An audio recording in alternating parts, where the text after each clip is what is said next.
Hello everybody. Get the privilege of bringing you a short devotion today, and just wanted to talk to you about something. This is something you may not know about me, but I absolutely love fishing. I'm not necessarily so great at it, but I really enjoy it as a hobby and as a pastime. And I am one of those catch and release people. I don't like to kill the fish and take them home and eat them. I just enjoy catching them, releasing them. And so with fishing, I just wanted to talk to you that to catch different fish, you need different kinds of bait. So depending on what you're fishing for, something like this might come in handy.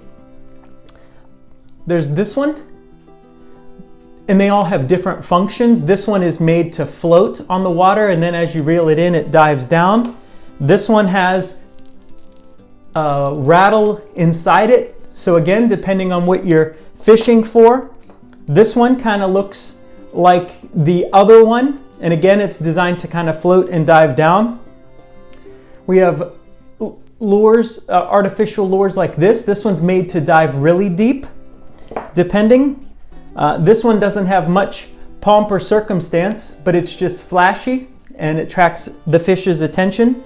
And then I have just a few here that I haven't even got a chance to try yet. They're still in packaging, and this one's made to mimic like a little frog.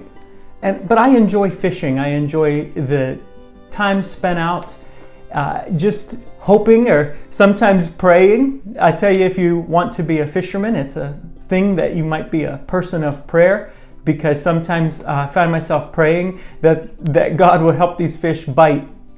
But I just wanted to share with you today out of Matthew chapter 4 and verse 18. As Jesus was walking by the Sea of Galilee, he saw two brothers, Simon, who is called Peter, and Andrew, his brother, casting nets into the sea, for they were fishermen.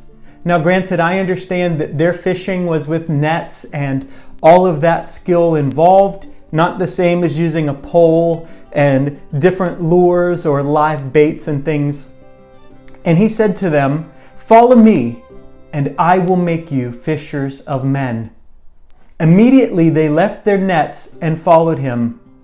Going on from there, he saw two brothers, James, the son of Zebedee, and John, his brother, in the boat with Zebedee, their father, mending their nets. And he called them. Immediately they left their boat and their father and followed him. Jesus says to us the same, "Follow me, and I will make you fishers of men."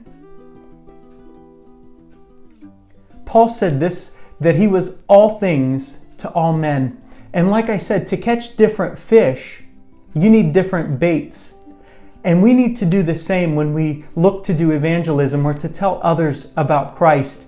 As Paul said, all things to all men. We're not all experts in all these different fields, but we don't need to be necessarily. The term that Jesus used, fishers of men, was not new. Greek and Roman philosophers for centuries had used terminology along those lines, and they used it to describe those that a man desires to catch in others. Fishers of men is just one of many pictures of evangelism in the Bible.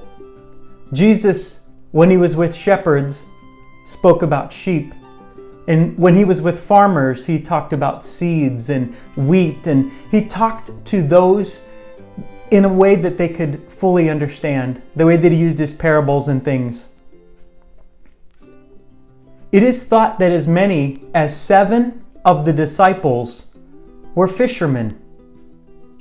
Why, of all professions, why do you think that Jesus would call so many fishermen to follow him?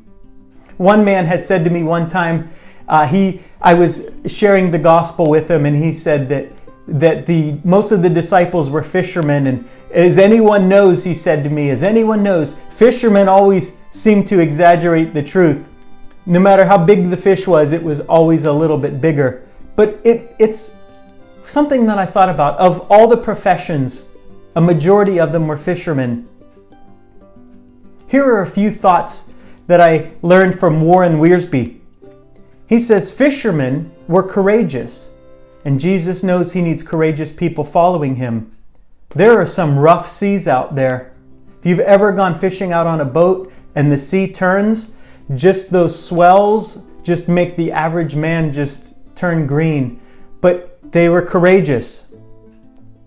Fishermen were very busy. They had to set nets, sort catch, prepping for a catch, drying nets, etc. They were very busy people. If you were a fisherman, you were very busy, and Jesus needs people who are very busy, that can work hard.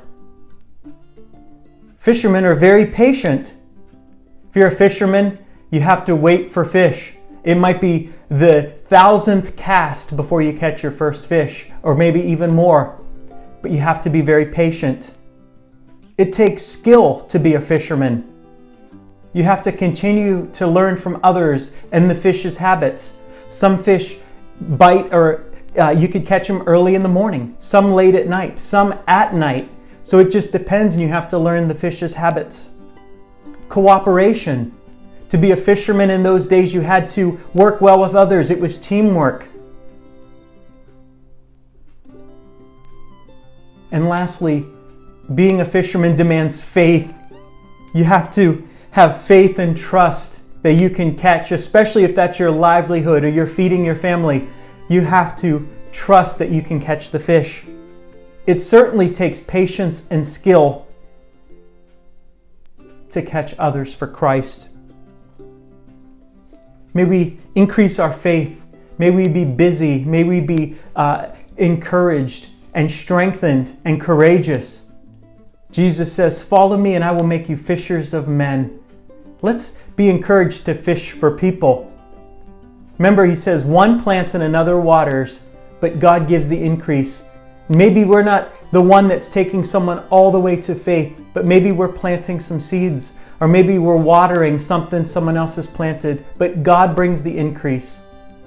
So be encouraged today. Share your faith with others. It's one of those things that's no good if you just keep to yourself, but to share it with others.